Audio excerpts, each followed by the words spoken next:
Ladies and gentlemen, you are now tuned into the hottest podcast on the internet. All raw opinions. Come on. Norma, I see you. Rollo. All raw opinions. Let's talk about it. Welcome to Our Raw Opinions. Hey, Norma. Hey, what's up? How you doing? Good. Why are you wearing that? You like it? I think I clean up pretty good. What do you think? Looks pretty nice. Let me tell you why I'm wearing this, though, Why Norma. are you wearing that? Because we have a special guest in the house. We always have special guests, but this is a real special guest. Very special guest. Let me do the introduction. Okay, I'm going to let you do the introduction. Ladies and gentlemen, we have the Aliso Viejo mayor in the house. He came down, Richard Hurt, Mayor Richard Hurt. Mr. Mayor Richard Hurt. Yes. Welcome. Oh, thank you. It's an honor to be here.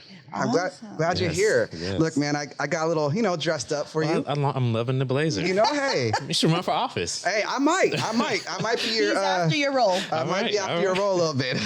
After this interview, I'm being an expert now. Watch. All right. I feel like, I got to get a little spiffy for this interview because this is great because we have the mayor of Aliso Viejo. Yes. And let me tell you really quick, Mr. Mayor, our podcast, it's kind of, we don't take things serious that much. We have a lot of fun. All right. But today it's a special day because I have to call it out. You are maybe the youngest. Yeah. What do you think? The youngest mayor of Aliso Viejo? Yeah. Yes. Definitely on the council right now. The youngest. Yeah. Yes. 36? 36. 36. Yes. Youngster.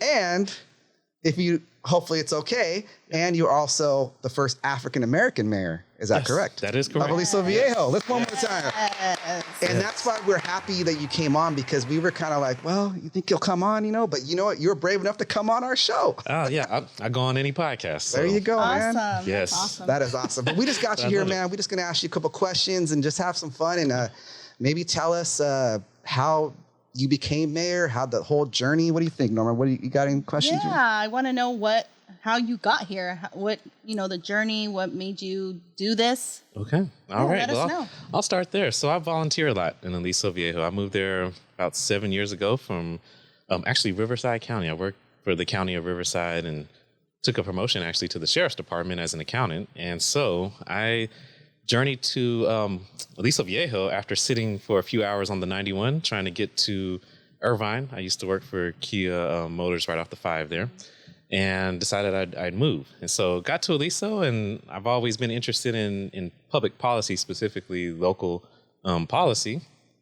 Just got into volunteering in the schools, the library. I was the president of the board for the Friends of Aliso Viejo Library, and that started my whole drift towards getting involved in campaigning. So Nice. We did a lot of good things at the library just to advertise for them right fast. A lot of kids shows, painting, a lot of things to bring young people into the library, and that's where I got started. And that's how I started my campaigning because I saw there was a need in the city Right. to get involved, and so that's what I did. That's the what you hard did. part was campaigning. So I bet. And it started off with a book, believe it or not.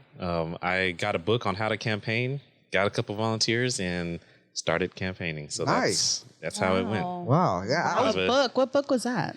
It's actually how to run campaigns. Still, my wife really? laughs all the time at that because I literally grabbed a book. But I was a kid that grew up. So my mom's single parent. So I grew up. My grandfather was on waterboard. I was born in Monterey, California. So my grandfather was on waterboard there. So I always had a small dose of some kind of public policy Right. And what always concerned about what goes on in my neighborhood and where I'm living. So. That's where I came from. That's good. So you're pretty passionate about community service, basically. Oh yeah, about serving, not Yeah. necessarily politics, but serving others. Right. That's good. And you also mentioned that you were raised by a single parent. That's actually really Very interesting. very interesting, basically. Yeah. Yeah. You want to touch on that a little bit? How was that growing up with a single parent? It was fun, and of course, always some hard times with course. single parent. Work a lot. My mom I have a brother and a sister, Okay. and so I helped raise them and spent most of my time. My mom was big on volunteerism as well. Right. She always had us at homeless shelters and different things, trying to help out in the neighborhood because she had a thing of trying to humble us and keeping us out of trouble, Got those it. type of things. But she made sure I was volunteering. She kept me in every sport that she can do to stay out of trouble. She put me in band. She's, need to learn new things, expand, and learn the things that I couldn't, because she did have me in high school. So, she was a young parent. oh, she was very young. Oh. Very young. Well, same here. My daughter, I had her when I was 19, so I was kind of a teen parent also. Yes. So yes. I get what your mom went through. Oh yeah, yeah. Then having two others, so yeah, it's definitely had its times, but yeah, it's her focus and my the encouragement from my grandfather and everyone, because my grandfather actually dropped out of school 7th grade because he grew up in the South, way back when, and there's my grandma. 13 kids, so big family. So very big family, but they always had a thing about education. And so my grandfather owned his own business as well. And so he would teach me things about business. And that's how I went to school. I went to undergrad and got a business degree in accounting, actually, a Bachelor of Science in Accounting. Then I did my MBA, and I'm actually currently doing my PhD. So we got a smart guy in here. Wow. Let me ask You're a numbers person. is your grandfather still alive? He is. Oh, he is. good. So he's probably so proud of you because Your you've come family's so probably far. so proud I mean, of you. Yeah, they are. come on. They are. I mean, your mom raising you as a single mom. Yes. And look how far you've come. I mean, because you being so young, a lot of young kids don't think like you do. I mean, at least, they don't think, oh, I'm going to do this. I'm going to help the community. They don't go the route you do. You know what I'm saying? So what you've done, I mean, wow. I'm just, and being African American, wow. That's another wow, and being 36, being the mayor of Aliso Viejo. Aliso Viejo, another big wow, trust me. It's another wow. It's like, this one's like, I'm going to be the next Latino that's going to be mayor of Aliso Viejo. I'm like, he's trying to take your position over Watch here. out. Hey, that's it. They can start with a book, let me tell you. Right? Well, like you said, now he's going to start reading. Yeah. Well, that brings up a good point. So, let's be real. There's a lot of, the whole, our cultures, like the brown and black communities, a lot of them don't take the route of politics and community service, not to down careers of like musical careers and, sports and all that. But the brown and black community, they need to see people like you to show that there is other jobs they can do. You know what I mean? There's other avenues we can take. There's high office roles like yours that they can do, and it's good to have someone who looks like you, in lack of better words, that can see you and be a good role model for the brown and black community and other minorities, around the world, Absolutely, basically. yeah. I agree. It's part of, I live by this code, and I always say it's hard to commoditize me in the sense that I don't do things for money all the time, right? Like people think of work, and I like serving people. Right. And if I've learned anything in 36 years is that relationships are the things that that matter the most. Correct. You can't take a lot of stuff you work your whole life for. You can, in my field, so I'm an accountant during the day, right? And in that field, you can work until 12 a.m. You can get a heart attack, and all the stuff that you think you've been working for, the cars and the houses and all that, you won't take any of that with you. But how you made someone feel, if you inspired someone else, that actually means the most to me, because that's what my grandfather did for me. So my mom does. She still does that. Actually, in Arkansas, just yesterday, her house was destroyed by a tornado, and I'm sitting here like, I'm sitting here like, hey, mom, do you want to take a vacation? She's like, oh no, I'll rebuild. I got it. And, and I'm just like, there's nothing that phases her but the relationship. She has so many people over there helping her. My grandfather has a lot of relationships. That's the most important thing in life. And that's what I try to tell young people. Be patient. You don't always have to go after, the things that are glamorized on TV. Correct. Yeah. Because they only want to show those things most of the time. And I live, do you show, Black accountants? Do you show Black engineers or anything like that that don't have a lot of money, that are just getting by, that are making a difference in their community? And that doesn't go on the news as much. So no, I agree. I agree with you. And, I wish the best for your mom. I can't believe she's going through all that, but she's just like, no, I'm going to pick back, pick back up where I was and keep going. She's strong-willed. So. Wow. I'm very strong-willed. Yeah. I'm very. She's very strong-willed. Very strong-willed. So I can see the independency because I became a single mom. So I know what it means to, no, I got this. I'm going to do it myself. Yeah. I got it. I know I'll figure it out. Yeah. And I see where that's probably where I got this. I'm going to figure it out because we end up being, our minds are like, no, I got this. I'm going to figure it out. I'm going to do it. Yes. No matter what it takes, I'm going to figure it out. Yeah. And that's the thing that she tried to instill in us too. Right. Like, be creative. My mom always told me, and, this, whether it's wrong or right, she's like, you have two things working against you.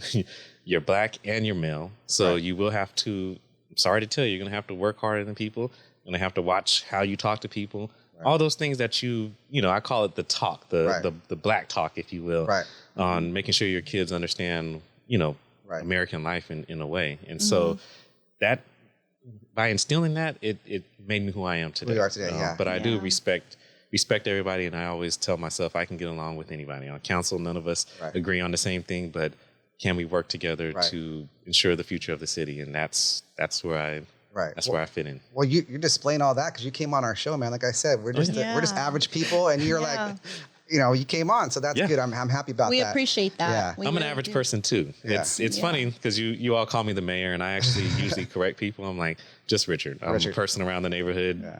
But respectfully, you earned that. Take the title, man. Take the title. I don't want the title.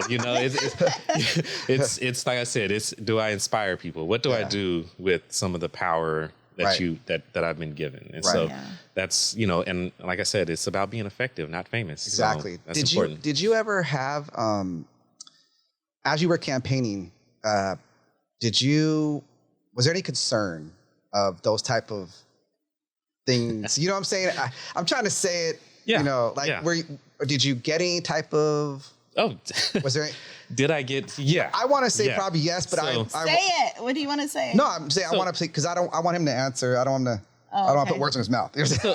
So campaigning is difficult in and of itself when you're running in the city. When you're the first of anything, I think it's hard, right? I always say, however you feel about, we'll say President Obama, right? He's too black for some and not black enough for others. Right. Yes. And so you're always cognizant of that.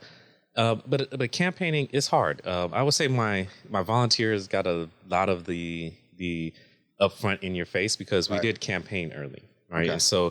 And the reason I did that was because I was aware to win a seat like this, you have to start early.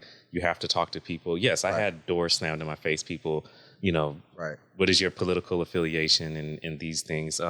Got messages that you're not Christian, and I went to California Baptist University. Right. My wife sings at Saddleback. It's I'm there all the time, but people, if you're with this, then that means this. And so, but I had some interesting interactions. I mean, my volunteer was just stopped and told, like, he's not going to win because he's black. Right. If that's where you're going, and that stuff did have. But you were. I'm sorry to interrupt you, but you were voted in. I was. So that shows growth in our city. Yes. Oh, major growth. So shout out to Aliso Viejo. That's major growth. Yeah. Major growth. But we've come a long way. but the thing was, and I think this is more than politics in and of itself, is meeting people where they were. I went to houses way before I was supposed to. People laughed because I was campaigning early. And I walked, and it didn't matter what your political affiliation was. You probably got a knock on the door from me. Some people didn't answer. Some people were upset. Right. But we passed out, campaign literature everywhere. I tried to do, all the traditional things, advertising on Facebook and everything else. So it takes money. It takes time. And for, young people, black people, Hispanics, whatever, however you identify, I think it's important to understand that in this age and what we do, it costs money, and it's the one thing that irritates me, because when I was running, the first thing they said was, "Oh, you know what? You have to raise $30,000." Yeah, what the heck? I'm like, for a race in Aliso Viejo? How does that work? Yeah. But it does cost money, and I can see where it goes, but it's also, in my opinion, it belittles people. It makes their voice not as important because you're always reaching out to the people who you think is going to give you money. Correct. So I did the opposite of that. I went to people's house and had those conversations with them. Right. Oh, nice. And you were elected in 2020.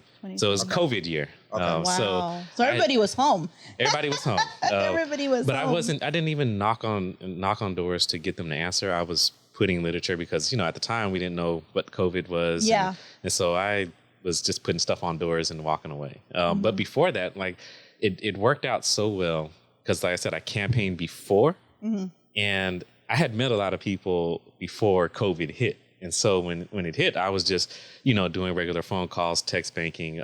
But by the time we were done, the entire team was tired because we had been doing this for so long. So, yeah, it felt good. And even then, I didn't believe I was going to win, right? I was the night when they were doing the numbers, I was at Yard House with my wife, and we were sitting there, and she's like, what do you think? And I'm like, I was like, chances are very slim, but I know I put in the work. The journey was tough, but I appreciated the journey. And when she did her little refresh on the phone, I was in the top 3, and I was like, it'll change in a couple of days.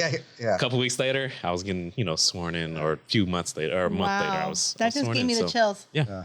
I didn't even believe it myself. I applied to grad school, for crying out loud, right? Wow. So, because I was like, if I don't win council, I'll go back to school. You're going to go back to school. So, yeah. I have a question for you. Yeah. So now that you did this, being the mayor of Aliso Viejo, do you think you want to go further, like being the president of the United States? The president.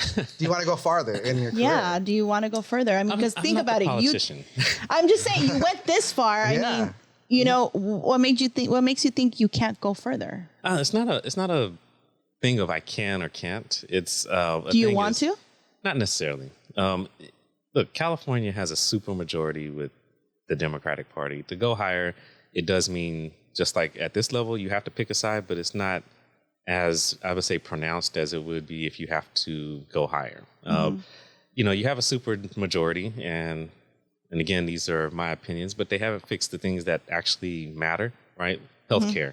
Right. Where are we with healthcare? That was held up by one Democrat in the assembly or wherever else, they held it up at. It went to committee and died. But healthcare, simple things like that. There's a lot of things, You're super majority and you're not fixing these things. And so when I get there, my thing is to get things done. I'm not there to make friends with people.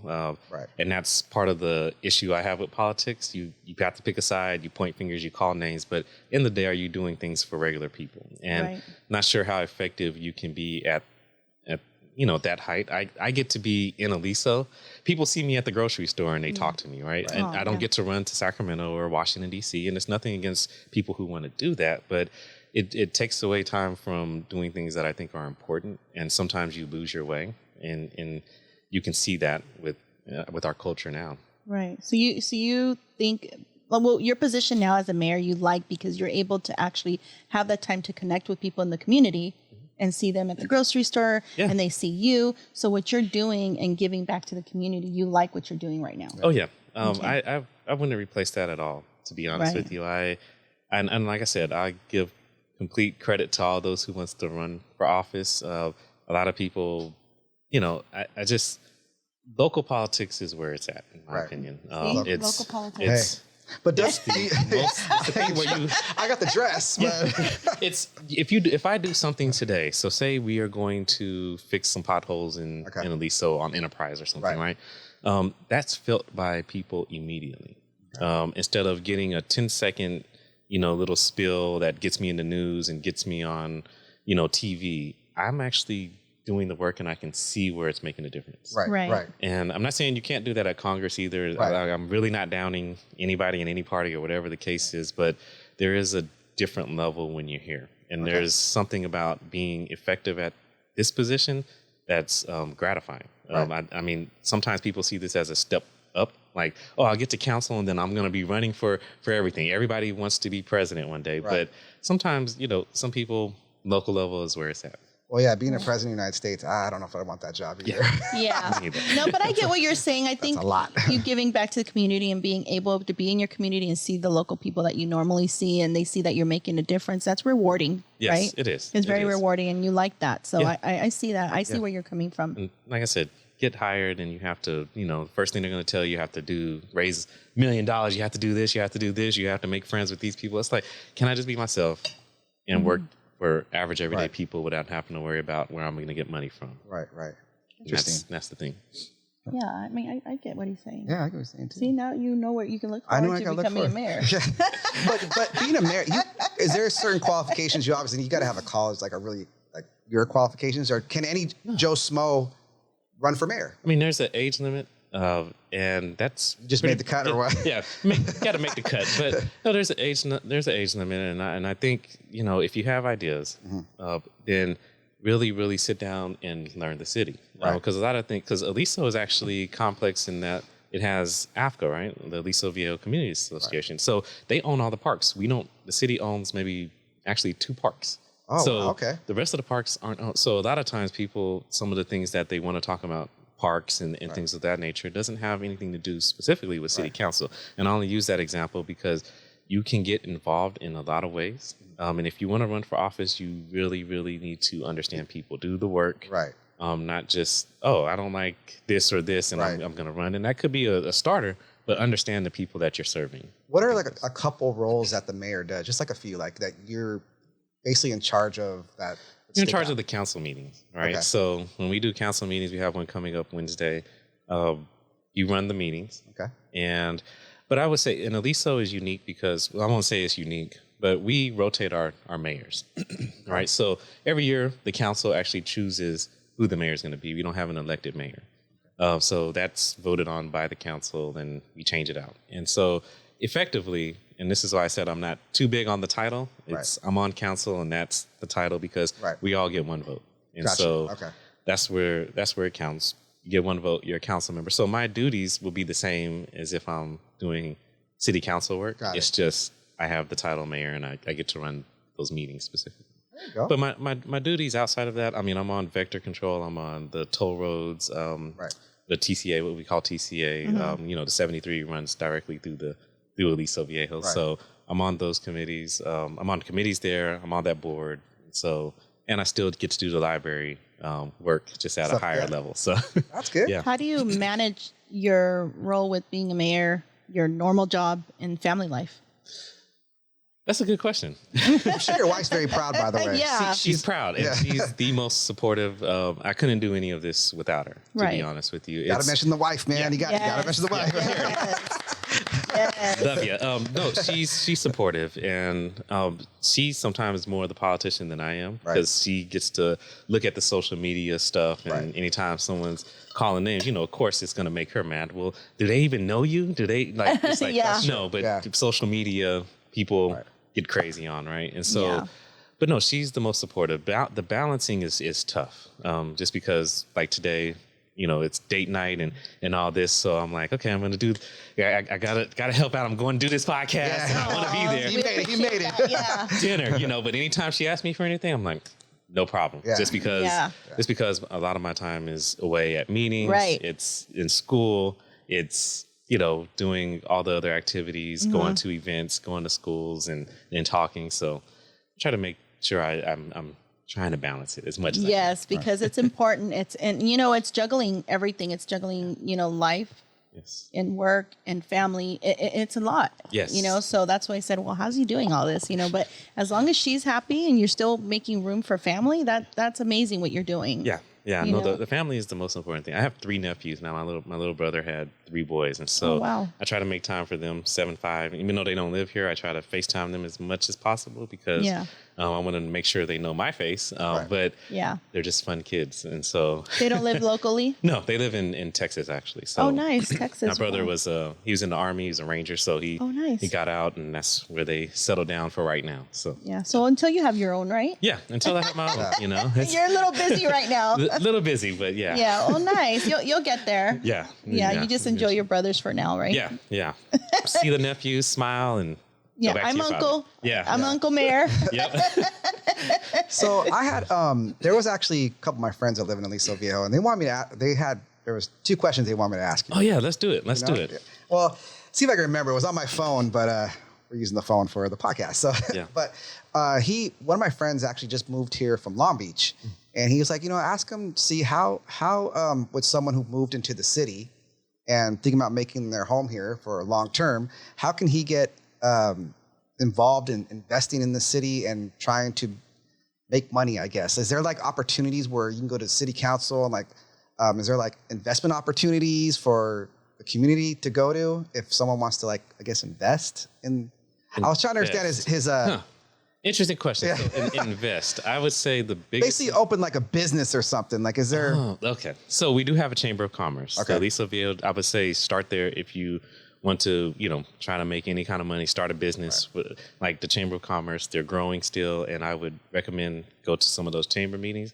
And some of them on Tuesdays, they give some free breakfast. So you can go there, meet other business owners, and that's a great way to network. So I would start there. But outside of that, if you wanted to start a business, it would be the same way you would start one. I would say anywhere else. We're always open for new businesses and new ideas, and I'm always trying to advertise that, especially like the city walk right there and the small businesses there. Yeah, I would say started, but I would start with the Chamber of Commerce for sure. I'll let him know. He's always like, man, there's so much opportunity out here, man. Like, how do we get we got, I'm from Long Beach and this and that, but I'm out here now. Like, I see so much opportunity. He's like, he wants better food. Can you get us better food out here? Better food.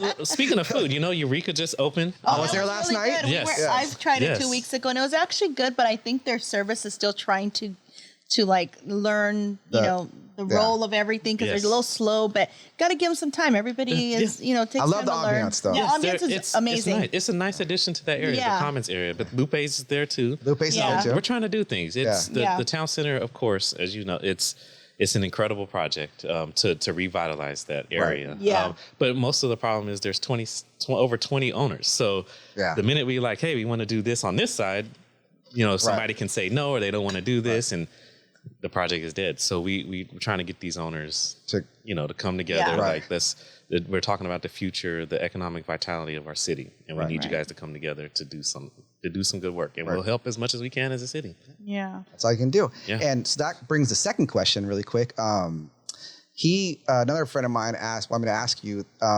about the town center and actually with the Commons, right, where Eureka's at. Yeah. What is going there? Is that going to be a big development, or like how's that going to help the city? Is it going to bring in revenue? Is that what they're hoping to do?